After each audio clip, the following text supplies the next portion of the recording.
I'm Thomas Thompson, and welcome to the broadcast premiere of the Little Bit Earlier Than Late Night Show, LB10 Show, where we bring you tomorrow's news now.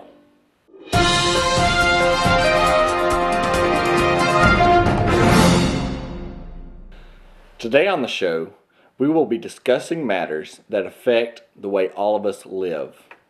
I'm talking about the recent crisis with the planet Pluto.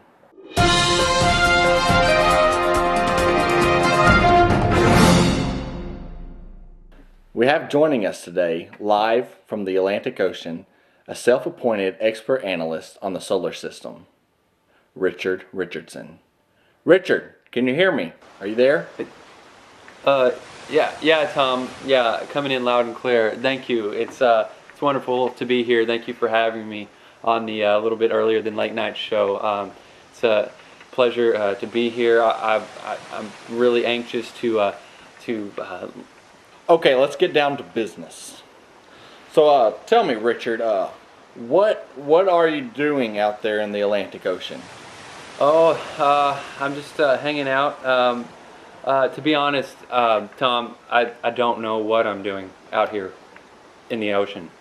That's great. So let us know. How is Pluto?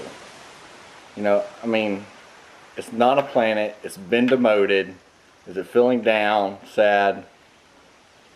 Well, I tell you, Tom, Pluto is doing pretty well since the big demotion. It's really hanging in there, doing the whole orbit thing, and basically that's why I'm here. I'm trying to convince the committee to reinstate its title as a planet. Well, what's your reasoning? Why should Pluto be a planet? How does it benefit me? How does it benefit us? Why do we need Pluto as a planet? Let me know.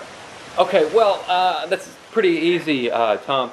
Basically, ever since I was a kid, Pluto has always been my favorite planet, and it's just so far away. Well, excuse me, Richard, but that's probably just because of the name Pluto. Sounds cool, you know. It really does, and but let me tell you, I like it. It's small.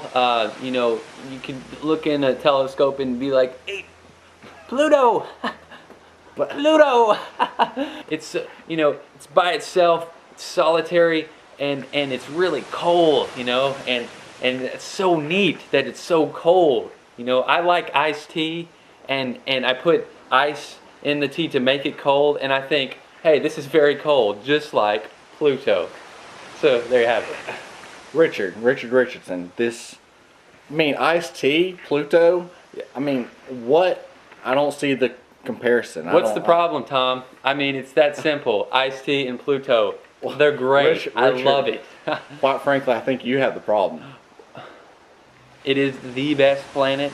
And let me tell you something. Back, 40 years ago when that astronaut went to outer space, Lance Armstrong, he rode his bicycle to Pluto. He put that American flag on Pluto and called it his own. And you know what? I think that is just some excellent fighting American spirit, you know. So wait, Richard, you're telling me that Lance Armstrong went to Pluto, the planet? Precisely. Yeah, he rode his bike.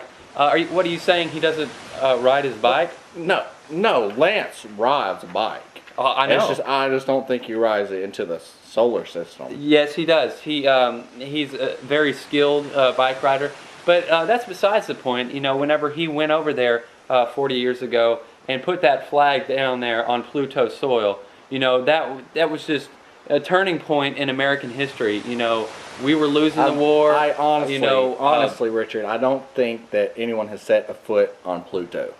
I mean, I don't mean to burst your bubble. Tom, you need to probably get your facts straight before you go on air.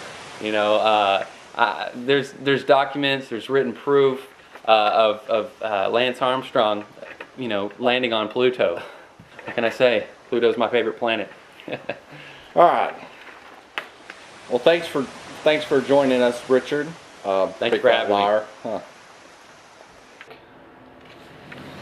You heard it here, folks. A little bit earlier than Late Night Show. Thank you for joining us. This is LBLNT. Reality and Show. Catch us next week.